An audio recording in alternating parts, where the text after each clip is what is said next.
Olá, bem-vindos à Igreja no Mundo, o programa da Fundação AIS, a ajuda à Igreja que sofre aqui na sua televisão. Eu sou o Paulo White e é sempre um privilégio saber que posso contar com a sua companhia aí, desse lado, durante os próximos 50 minutos. E continuamos com a série de programas especiais neste período de férias, em que as famílias procuram o merecido descanso. Estamos a oferecer a todos os nossos telespectadores um conjunto de documentários produzidos pela Fundação AIS e que ajudam a compreender melhor, às vezes mesmo ao detalhe, o que significa pertencer a uma comunidade religiosa perseguida, o que significa a violência, o sofrimento, mas também a coragem de quem todos os dias enfrenta o medo, de quem todos os dias ousa pertencer a uma igreja que está na linha da frente junto dos que mais sofrem, dos que são vítimas da intolerância, dos que pedem ajuda às vezes até para a simples sobrevivência no dia-a-dia. Comigo está a Catarina Martins de Betancourt,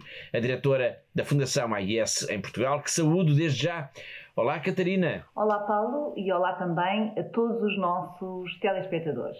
Ao longo destas semanas, foi assim durante o mês de agosto e também nestas primeiras semanas de setembro, nós vamos recuperar também algumas entrevistas que fizemos ao longo do ano e que, por falta de tempo, não foi possível exibir nos programas normais de todas as semanas. Hoje vamos escutar a segunda parte de uma grande entrevista à irmã Miri, a jovem religiosa portuguesa que vive no mosteiro em Cara, uma vila na Síria, perto do Líbano. Mas para já vamos fazer uma viagem de milhares de quilómetros até um país que ainda é desconhecido da grande parte dos nossos telespectadores, o Camboja. E vamos ao Camboja ao encontro de um homem muito, mas mesmo muito especial. Aliás, vale a pena mesmo ficar aí desse lado só para conhecer Dom Henrique Figaredo Alvar González. Ele que tem até um nome assim meio português, é o bispo de Batabang. E vamos conhecê-lo e vamos fazer esta viagem até ao Camboja, pois ele é o grande responsável por um projeto absolutamente essencial, o de dar apoio às vítimas das minas terrestres. Isto, apesar de a guerra no Camboja ter acabado, Catarina, há já muitos anos. É verdade, Paulo, já há muitos anos, há décadas mesmo, portanto foi nos anos 80 do século passado, portanto foi há muito tempo, mas podemos dizer que esta guerra continua a matar. Já não temos soldados de armas na mão no Camboja, mas ainda há muitas minas escondidas que continuam a matar, a explodir e a causar acidentes e que por causa disso continuam a matar com muita frequência. Calcula-se que haverá cerca de 200 de acidentes com minas por ano no Camboja. Sim, é mesmo rara a semana, Paulo, em que não há notícias de novas vítimas, de pessoas que perderam a vida ou que ficaram amputadas.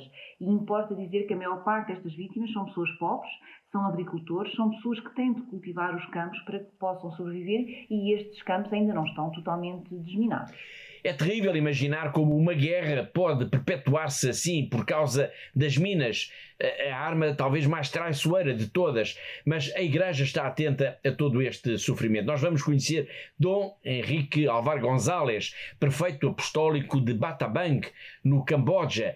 Ajudar as vítimas das minas, ajudar os amputados, é uma das missões da Igreja neste país asiático. Sim, e o trabalho da Igreja, que é apoiado também pela Fundação AIS, passa inclusivamente pela existência de um lar, numa aldeia, um lar que foi criado para o acolhimento aos amputados, às vítimas das minas terrestres e também das suas famílias, claro. Quantas pessoas vivem nesse lar? Bom, Paulo, não lhe sei dizer exatamente quantas pessoas, mas sei que neste momento estão a viver neste lar cerca de 16 famílias, o que dará seguramente cerca de 6 dezenas de pessoas, mas estas pessoas são apenas uma gota d'água.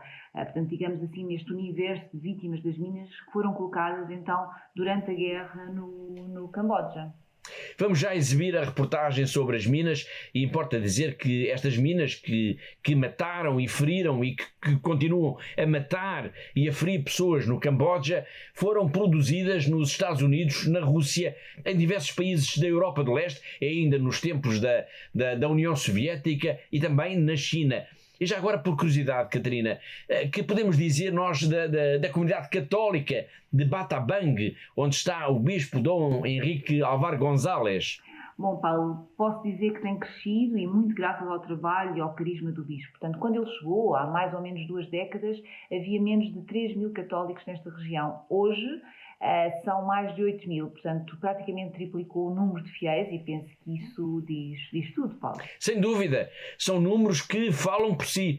Esta história que nos chega do Camboja leva-nos então a olhar para as outras guerras que estão a acontecer agora e leva-nos a imaginar de facto o pior. Pensemos na Ucrânia, por exemplo. Também por lá se andam a esconder minas, também por lá se andam a semear estas bombas ao retardador que poderão explodir daqui a dias, a semanas ou daqui a décadas. Bom, agora vamos conhecer Dom Henrique Alvar Gonzalez, prefeito apostólico de Batabang, no Camboja. Ajudar as vítimas das minas, ajudar os amputados, é uma das missões da Igreja neste país asiático.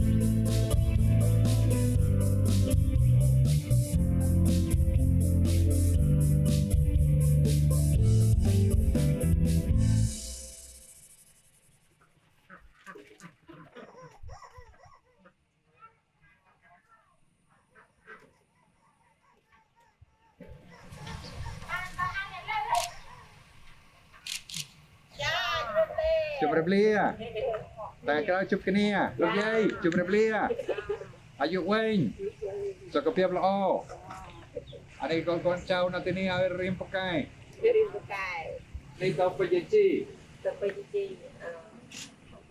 I like to take the photographs because I Gosto de tirar fotografias porque vejo tanta vida que gosto de a captar.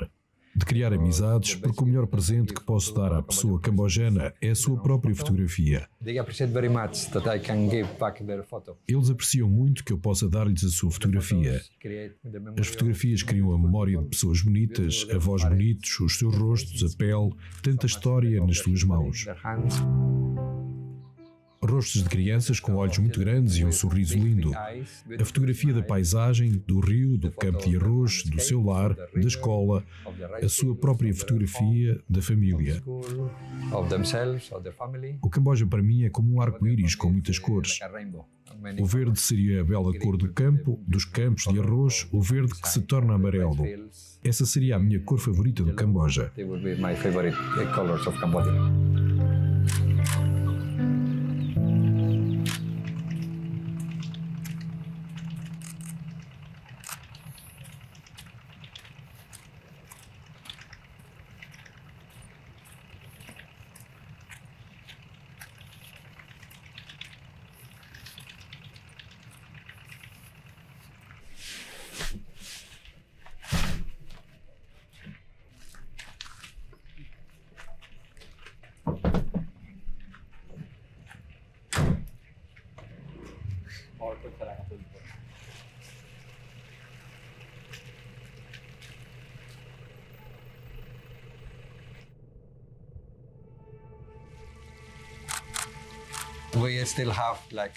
Ainda temos cerca de 200 acidentes por ano, 5 acidentes por semana e é terrível.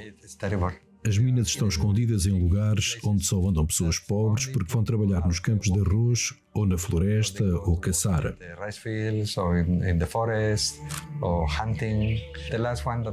O último a chegar aqui ao centro Arup foi o Sumé, um menino que estava a brincar e em cujas mãos explodiu uma mina. Graças a Deus era muito antiga e por isso só perdeu um braço, os dedos da mão do outro, a visão de um olho e talvez 10% da visão do outro. And he lost the view on one eye completely, and the other maybe can see 10%. Quando vemos um pequeno trator cheio de pessoas a entrar num campo ou pessoas pobres a ir trabalhar para os campos, se elas pisam uma mina antitanque e houver uma grande explosão, pode matar talvez 10 pessoas, provocar vários feridos e talvez 6 famílias fiquem completamente destruídas. Perguntamos-nos porquê?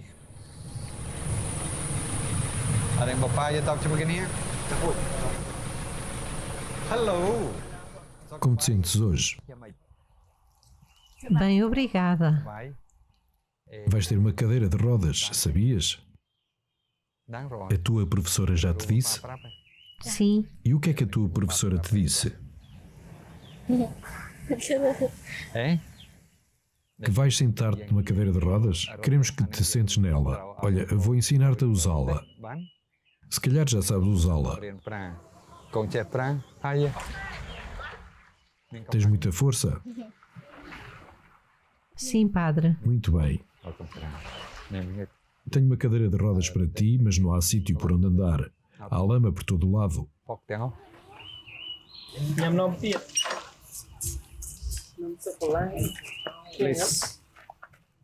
Eu espero por ti. Senta-te.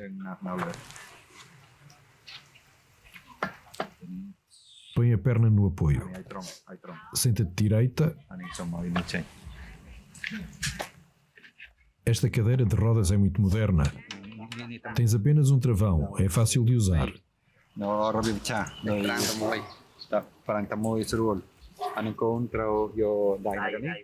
E aqui põem-se as mãos para virar as rodas. Repete depois de mim. 1, 2, 3. Empurras. Espera, estou a empurrar-te. Mãos aqui, sim.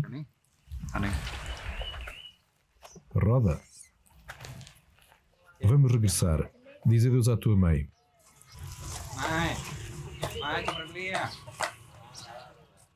Adeus. Adeus, muito obrigado. Adeus a todos. Até segunda-feira.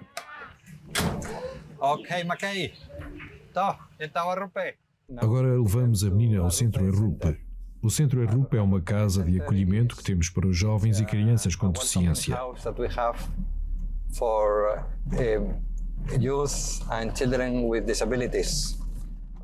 Começámos com esta pequena casa e agora temos cerca de 20 crianças e jovens. Procuramos proporcionar educação a jovens com deficiência. São muito pobres, vivem no campo e não têm acesso à educação.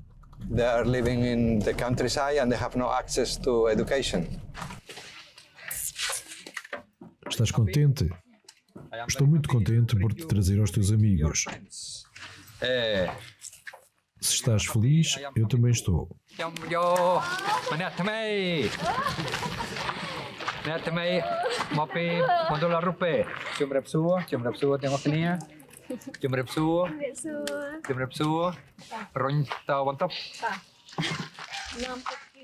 A cadeira de rodas trouxe uma grande mudança à vida deles. É lindo. É como quando temos um carro. A cadeira de rodas Mekong faz com que a pessoa se erga do chão e tenha movimento. Quando estamos no chão ou na cama, dentro de casa, a realidade não se move. Estamos estáticos, sem ar. Mas a cadeira de rodas dá-nos movimento e podemos ir do quarto ao mercado, ao templo ou à escola. É uma coisa muito básica que provoca uma verdadeira mudança na vida.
Agora vamos a Preitom, na província de Bantambang, uma comunidade onde desenvolvemos uma aldeia para acolher sobreviventes de minas terrestres com as suas famílias. Assim decidimos criar um lar para eles e para as suas famílias, para que possam viver juntos e organizar a sua própria vida. Atualmente temos 16 famílias, principalmente pessoas portadoras de deficiência, ex-soldados ou ex-crianças-soldado, que ficaram feridos durante o tempo da guerra e depois da guerra. Toda esta área estava cheia de minas, era terra de ninguém, era onde eles combatiam.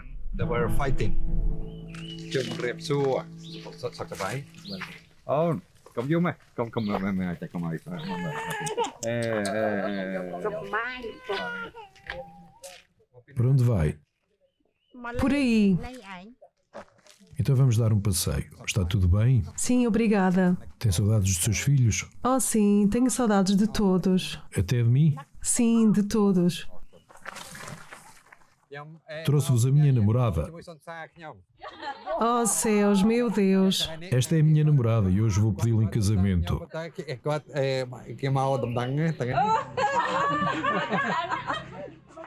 Bom dia, como se sentem? Bem, obrigada, padre. Vim aqui perguntar duas coisas. Primeiro, gostaria de ver como tecem os tecidos. Depois, gostaria de ver os vossos produtos.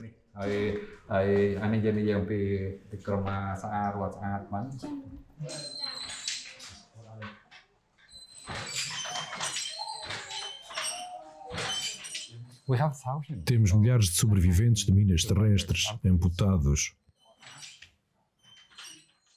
Estavam a dizer, depois de ter tido o acidente, não me sentia como um ser humano, queria matar-me. Pedi à minha mulher que me deixasse. Ao ouvi-los, podemos reunir governos, ONGs, empresários, políticos, todos juntos. Business people, politicians, everybody together. Quando começámos a campanha das minas terrestres, analisámos que a mina terrestre não é humana. The one who activates is a victim. Aquele que a ativa é uma vítima, não é alguém que quer matar outra pessoa. É uma pessoa que se mata ou se destrói a si própria. Não ataca os militares, ataca os civis.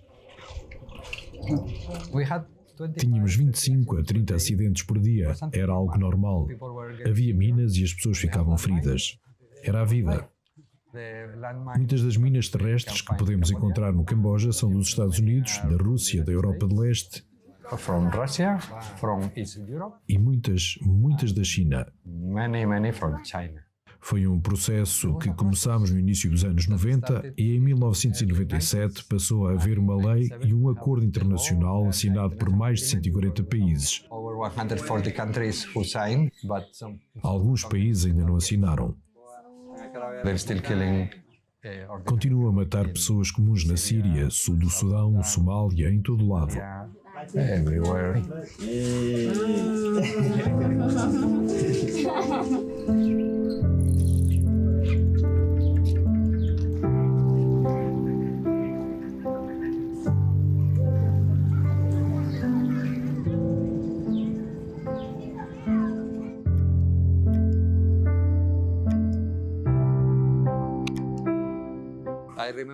Lembro-me da minha primeira visita ao Camboja em 1988, depois de ter estado 3 anos nos campos de refugiados. Cheguei a Phnom Penh e vi que não tínhamos nada. Nada. A prioridade era a guerra. Percebi muito bem porque é que as pessoas fugiam. Quando fui pela primeira vez aos campos, tive medo. Tinha 25 anos, uma licenciatura em Economia, mas também os estudos de Filosofia. Vinha de um país desenvolvido e ia para um campo de refugiados onde as pessoas sofriam muito. Era um processo de entrar cada vez mais profundamente na floresta e de passar por postos de controlo onde os soldados eram menos amigáveis. Mas quando o portão se abriu, havia tantas crianças a brincar. Vida, crianças, esperança. Conheci Engmed, cego de um olho, uma perna amputada e a outra ferida. Por isso ele tinha muletas, olhou para mim e disse: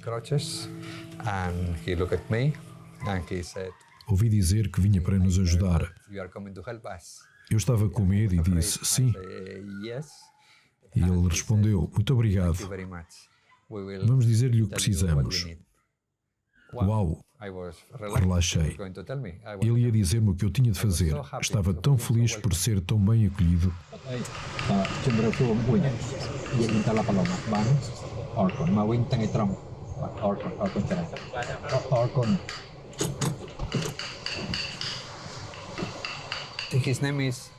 Chama-se Pat.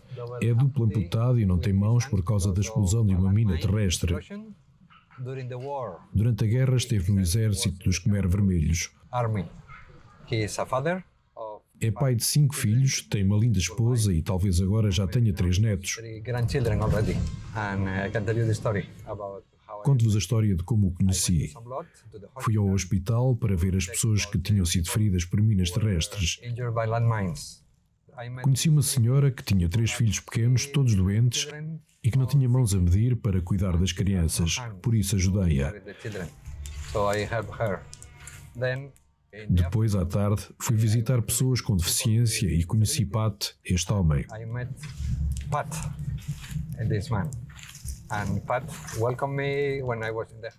Ele recebeu-me na sua casa e, de repente, das traseiras veio a mesma senhora que eu conheci no hospital. Eu disse, "Uau, esta é a sua casa?" Ela respondeu, "Sim, e ele é o meu marido. Tenho um trabalho para ele, porque agora, como ele não tem braços, não pode trabalhar no campo e nós temos muitos filhos, precisamos de rendimentos. Por isso, consegui que ele fosse o nosso guarda na igreja." Uma vez pedi-lhe que falasse com as nossas crianças e ele disse, "Por favor, continuem a estudar, continuem a construir o vosso futuro." Eu não tive essa oportunidade. Quando eu era jovem, estávamos em guerra, não podíamos estudar, só tínhamos armas. Agora temos paz. Por favor, construam uma nova sociedade, uma sociedade com bons valores, construam um novo país. Ele foi muito simpático, muito simpático. Fiquei muito comovido. Chegamos. Bem-vindos ao Centro Têxtil Tultanout.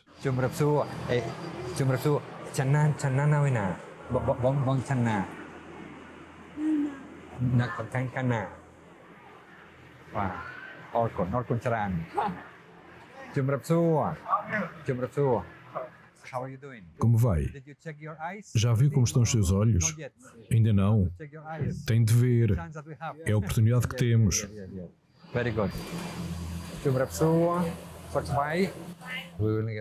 Nunca nos vamos habituar ao sofrimento do povo. É impossível. É o nosso coração que nos faz reagir.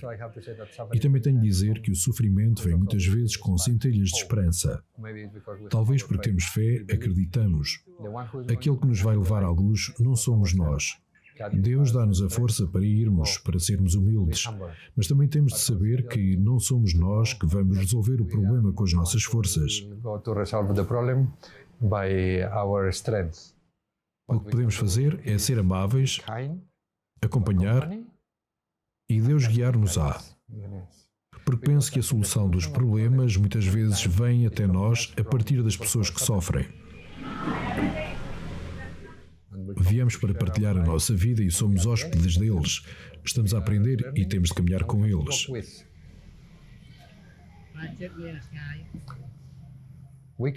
Podemos acompanhar, podemos dar luz, podemos fazer as nossas contribuições, mas não estamos a resolver nada. Primeiro Deus, depois eles e depois nós.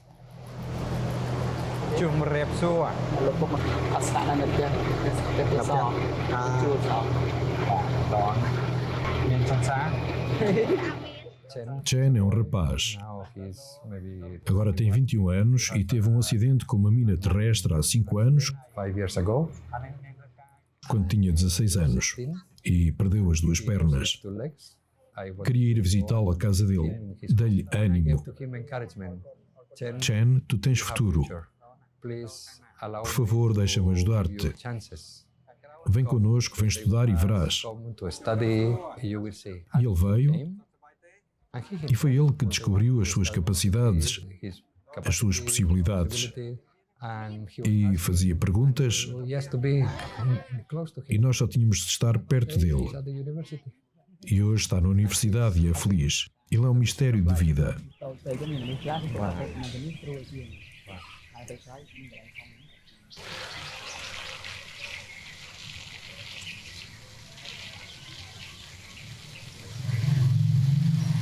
Hello, hello. Chụp rep xua. Sọc sọc bay thế. Kem chụp nằm lọc. Ê. Chụp rep xua. Sọc sọc bay thế. สุขสบาย Yang main kadau mui. Sabar tak kasai. กันเอาไว้เลย Kadau piap. We are hearing. Estamos aqui na Casa Lidi. A home that É um lar onde acolhemos crianças que têm muitas dificuldades nas suas famílias. Na verdade, são muito pobres, vêm do campo e tentamos dar-lhes um segundo lar, tentamos apoiá-las na sua vida. Elas podem estudar e ter um futuro. Estamos muito felizes por ter um lar assim. É uma comunidade, um lar e podemos seguir em frente. And we can go ahead.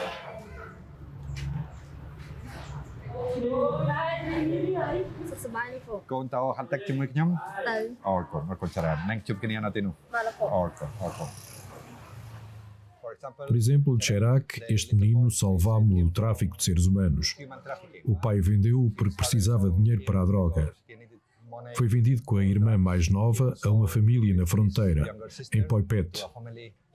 Nesse lugar, o menino apenas servia na casa, a lavar roupa e também a recolher lixo na rua para dar dinheiro a essa família. Doing the laundry and also collecting garbage on the street to give money to this family. Graças à comunidade de Poipet, podemos segui-lo, podemos ver a situação e dialogar com esta família para dizer: têm de devolver estas crianças, elas não vos pertencem, elas pertencem à família delas em Battambang. They are not belong you. They are belong their family in Battambang. E por fim, após algumas conversas, permitiram que as crianças regressassem a casa. Portanto, as crianças agora estão aqui a salvo. Hello. Chụp rep xua. Nên tao hantar cuma lembu. Bok, nên tao hantar cuma lembu. Sok sebai teh. Sebai teh, sok. Bagai teh sama lembu. Sok sebai teh.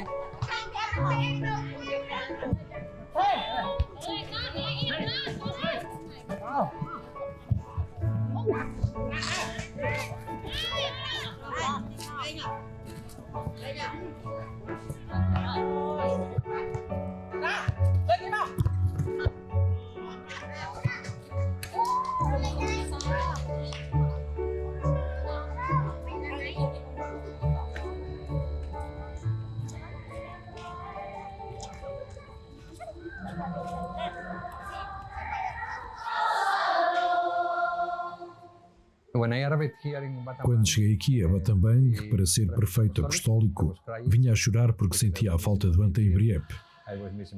Sentia a falta dos meus amigos, sentia a falta da minha vida anterior na comunidade jesuíta com a equipa do JRS e a assistência aos deficientes. Também pensei que não estava bem preparado para conduzir a igreja. Estava a aprender sobre a comunidade católica de Camboja e fiquei realmente tocado pela fé deles. Depois do sofrimento, depois da destruição, foram fiéis até ao fim. Eles queriam estar com Deus e rezar. O que eles queriam era: por favor, ajudem-nos a organizar as nossas orações, os nossos sacramentos, a nossa missa, nada mais. Uau! Fiquei realmente tocado por eles. E estavam tão felizes. Temos este bispo novo que vem aqui para estar connosco. Senti-me tão acolhido. I was feeling so welcome. Estamos a concentrar-nos nos jovens em todo o lado, mas ao mesmo tempo, devido aos meus sentimentos pelos deficientes, estamos a fazer muito pelas pessoas com deficiência. Há 18 anos que aqui estou.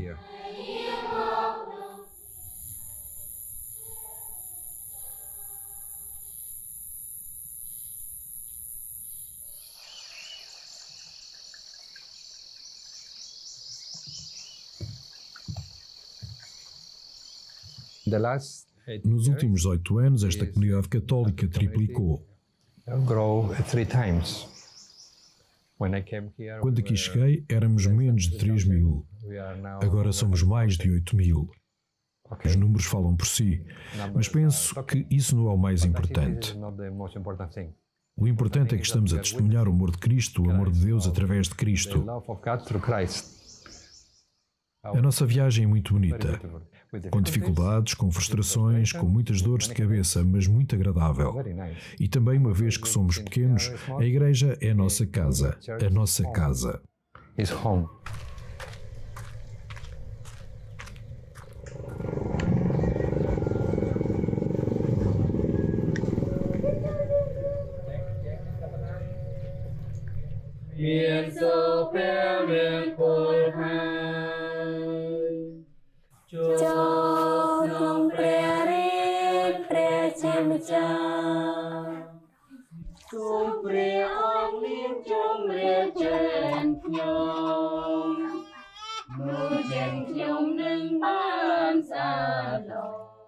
Nós não somos nada.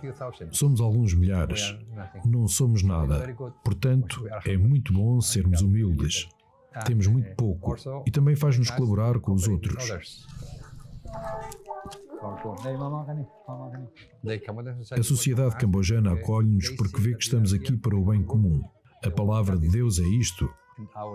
Os nossos atos de compaixão, os nossos atos de bondade para com todos. A nossa vida é o que transforma as pessoas e elas recebem a graça de querer conhecer mais Cristo ou não. E essa graça vem se nós formos e proclamarmos que Deus é amor com a nossa vida.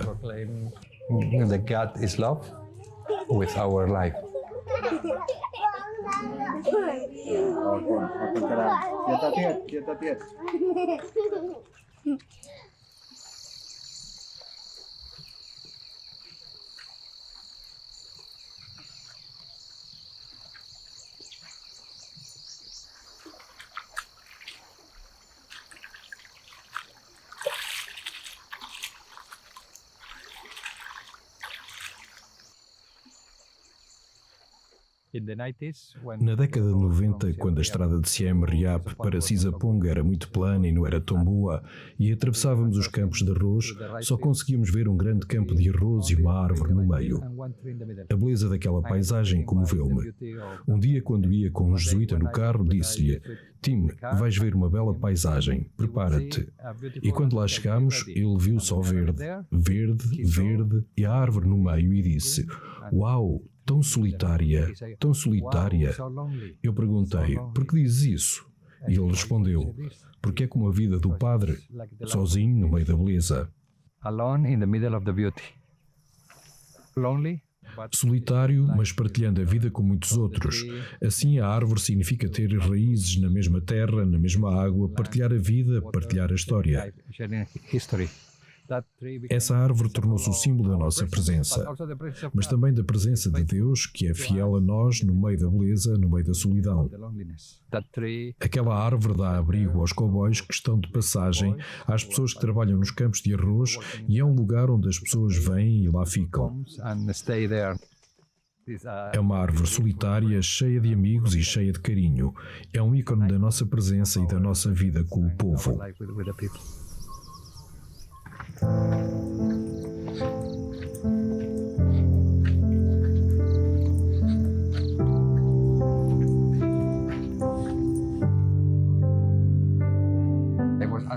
Perguntei a Deus, onde estás? Quero ver o teu rosto. Quero conhecer-te.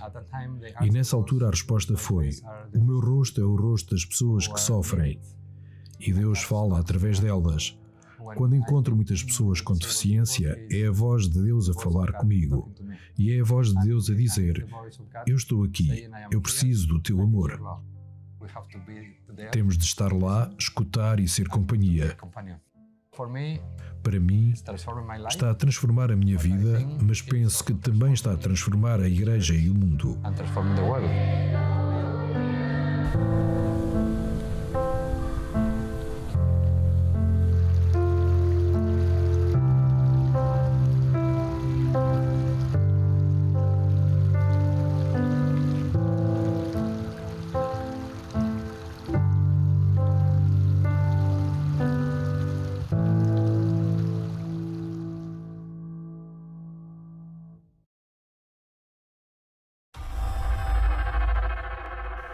Foi o documentário Cristo Mutilado, sobre o trabalho da Igreja junto das vítimas das minas terrestres no Camboja. Agora vamos para um breve intervalo e nós voltamos daqui a instantes para a segunda parte da entrevista com a irmã Miri, a religiosa portuguesa que vive no mosteiro de São Tiago Mutilado, na vila de Cara, na Síria.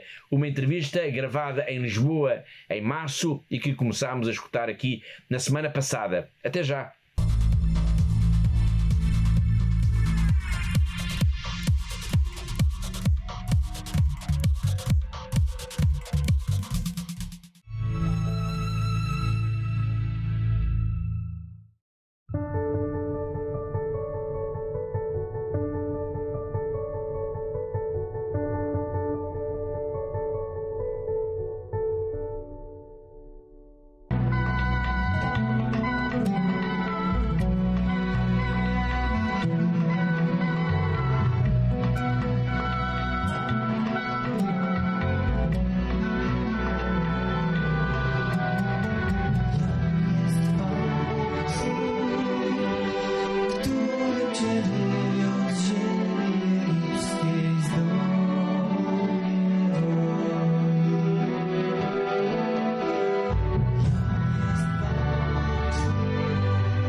Oh Lord Jesus, help me obey commandment 6.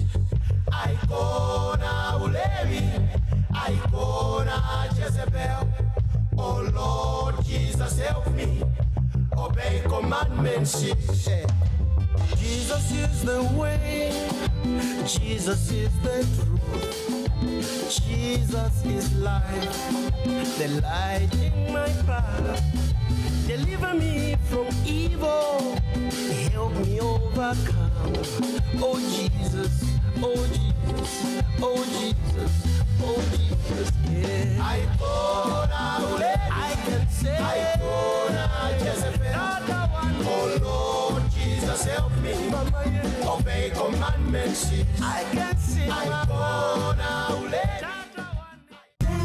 ultimate end will depend on our decisions. Choosing truth or not with its power and precision to set us free responsibly for the fullness of love to the end. Set me free, yeah. Our ultimate end will depend on our decision. My ultimate end or not with its power and precision to set us free responsibly for the fullness of love to the end. Set me free, yeah. Deceit and deception. We need divine protection. Divine protection. Deceit and deception. We need divine protection. Divine protection. Deceit and deception. Rescue me. We need divine protection. Divine protection. Deceit and deception. Rescue me. We need divine protection.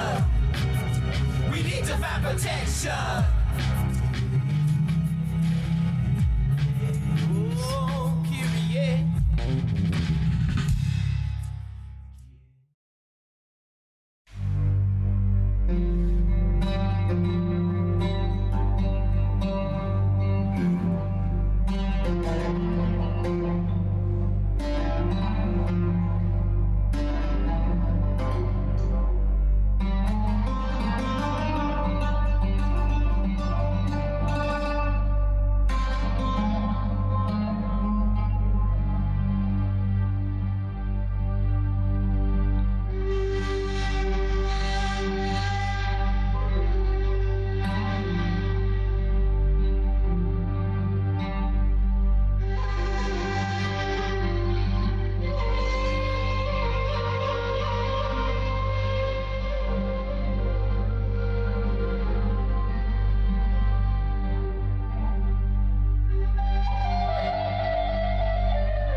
прилетали снаряды туда каждое утро, каждый день, ночь у нас постоянно были обстрелы. Словами это не передать, как мы жили 22 дня в подвале.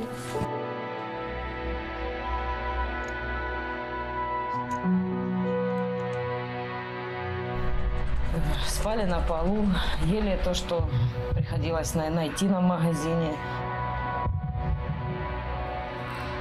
Нам был этот шаг перешагнуть, просто выйти с этого бомбоубежища. Я не знаю, насколько, но мне надо было спасать своих детей, свою семью.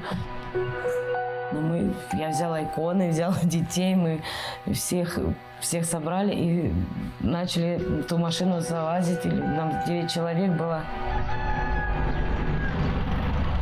Это было настолько страх, чтобы мы этот момент, хотя бы там километра 3-4 мы проехали, чтобы нас не убило. Мы в Запорожье на Львовском поезде мы добрались вот сюда, да. Волонтеры нас встретили, привезли в дом паломников. Это, очень спасибо им большое директорам и вообще этой церкви, что нас приютили, нас здесь кормят, нам здесь спокойно, мы не слышим этих взрывов. Вся наша семья уцелела, слава Богу. А самое главное, это вот мы все живы.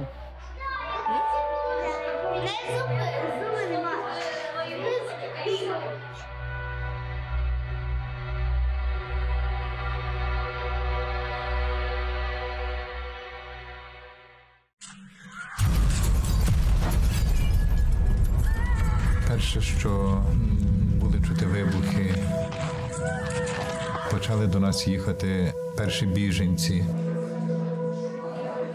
Більшість матері з дітьми. Після початку війни сиділи вдома, спали в ванні. Коли стало небезпечно, ми виїхали з дітками сюди.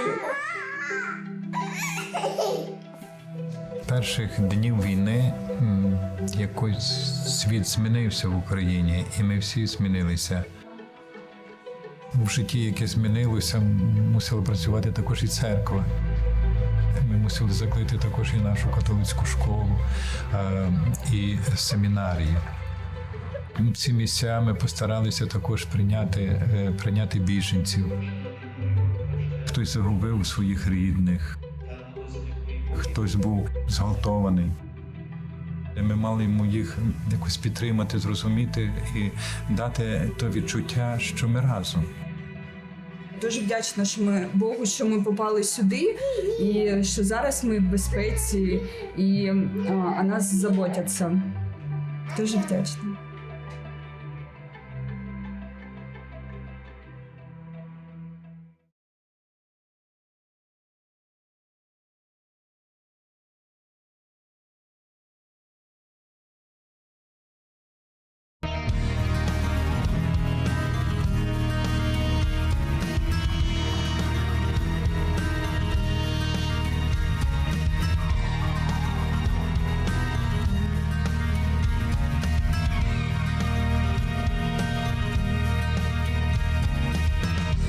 Wielki spokój tutaj mam, czuję w Tobie cały świat.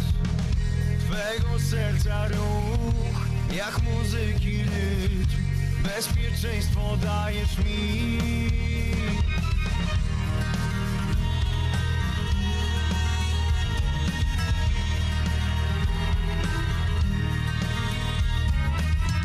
Chcę móc poczuć świata smak. Chcę zobaczyć wiele barw i powietrza łyk.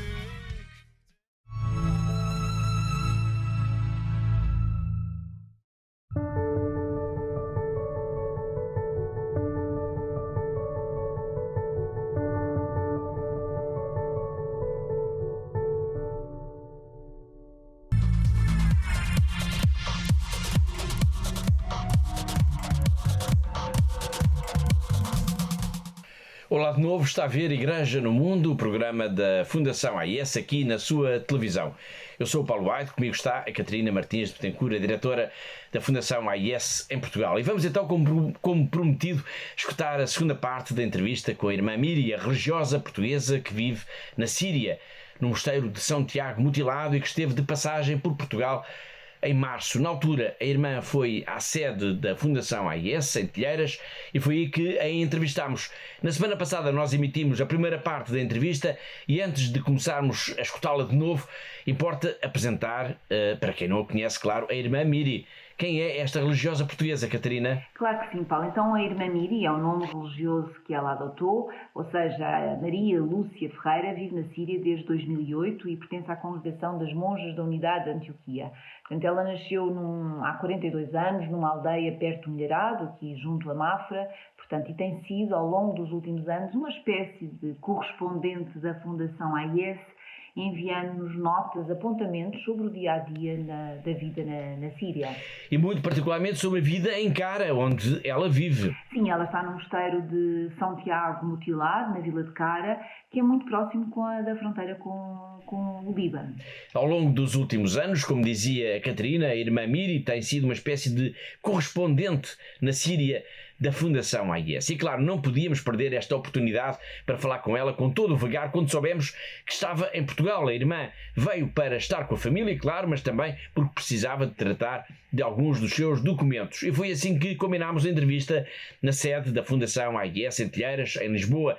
E lembrámos precisamente os muitos relatos que a irmã tem enviado para Lisboa, onde faz quase semanalmente, ou quase com uma grande frequência pelo menos, o retrato da pobreza e das dificuldades da vida cotidiana na Síria. Num desses relatos que a irmã Miri nos tem feito sobre a vida cotidiana da Síria, a irmã Miri sublinha muitas vezes, ultimamente tem sublinhado muitas vezes, que, por exemplo, falta eletricidade, que faltam há muitas horas por dia que não há eletricidade, quando há dias em que não há eletricidade de todo. O que significa que, por exemplo, os frigoríficos são inúteis. Inúteis na Síria, não é? Simplesmente inúteis. Não é em todo lado assim, depende das regiões, não se sabe muito bem porquê. Às vezes é porque há nessa região uma fábrica que, pronto, ainda dá qualquer coisa ao país e assim. Mas, por exemplo, na nossa região, os frigoríficos são inúteis. Inúteis. Nós no mosteiro ainda tínhamos uma linha que dava eletricidade muito tempo, agora já não temos. Ela vem 2 horas por dia. Então como é que se faz quando as pessoas têm algum alimento, digamos assim, para poder guardar, não havendo eletricidade? Há uma sabedoria ainda nas pessoas de fazer reservas com óleo ou com vinagre, com sal. Ainda há uma sabedoria nessas regiões que são rurais ainda, mas nas vilas é difícil.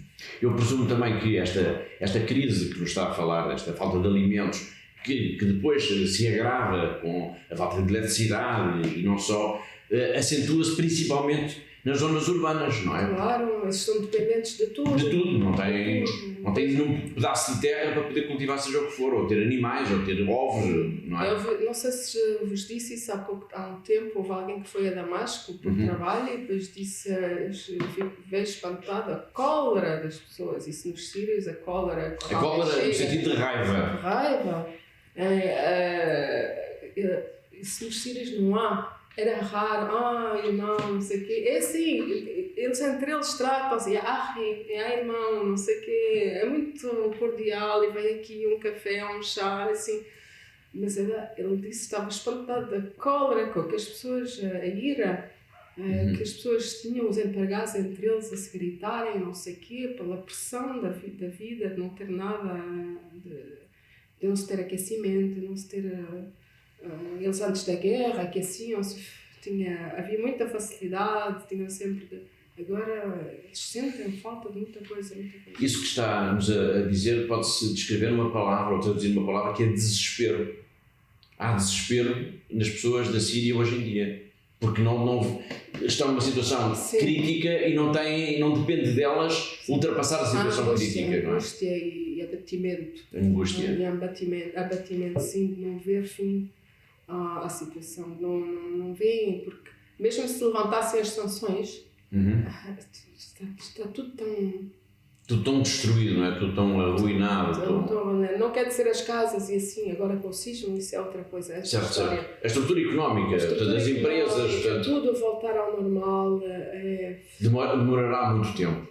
Estamos a falar aqui de um povo que está sacrificado, digamos assim, para mais do que uma década, claramente mais do que uma década de guerra e agora um tempo que não tem fim para já à vista de sanções económicas. Mas o tudo é as sanções a sério que estão nada se pode entrar e sair de maneira, não há relações com o exterior de maneira normal. E aqueles que ainda, alguns países que são ainda amigos e assim, não têm possibilidade para grande coisa, quer dizer, também eles são com sanções, eu não sei quem, as sanções realmente estão a estrangular o povo. Como é que a irmã Miri, uma portuguesa que vive na Síria, percebe ou compreende ou interpreta estas sanções? Acha que fazem sentido estas sanções? Não. Questões políticas, de ideia, não sei lá. Mas eu não quero entrar na questão da política e assim não se deve, mas eu acho que toda a gente acha que é injusto. Ou seja, as sanções são para afetar o regime de Damasco, mas estão a afetar as pessoas da Síria, não é? Sofrer. As pessoas que estão a sofrer. E depois como é que do exterior vão dizer que o regime não é bom, se as pessoas votaram por ele? Houve votos e houve gente que estava lá a verificar e não viu as regularidades. Como é que do exterior vão dizer que ao povo a gente quer pôr outro no lugar desse?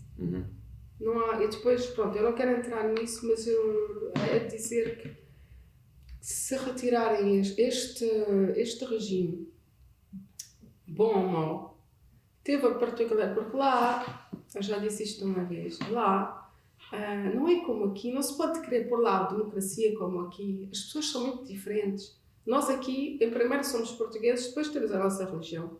Lá é diferente, as pessoas têm a parte nossa, como é que diz a parte nossa? Um sentimento de pertença. Muito forte à religião. E é muito fácil. Identificam-se com a religião. Identificam-se muito mais com a religião que aqui. Isso pode ultrapassar o sentimento de nacionalidade.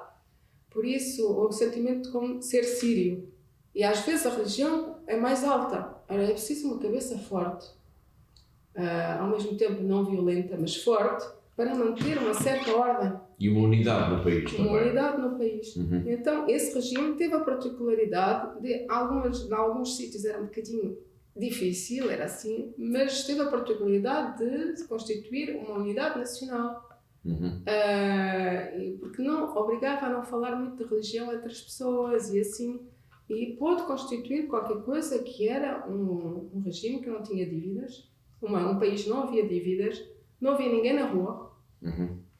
Se havia alguém da rua, diziam, deixavam um dia, 2 dias, 3 dias, depois diziam, olha, tu o que estás aqui a fazer?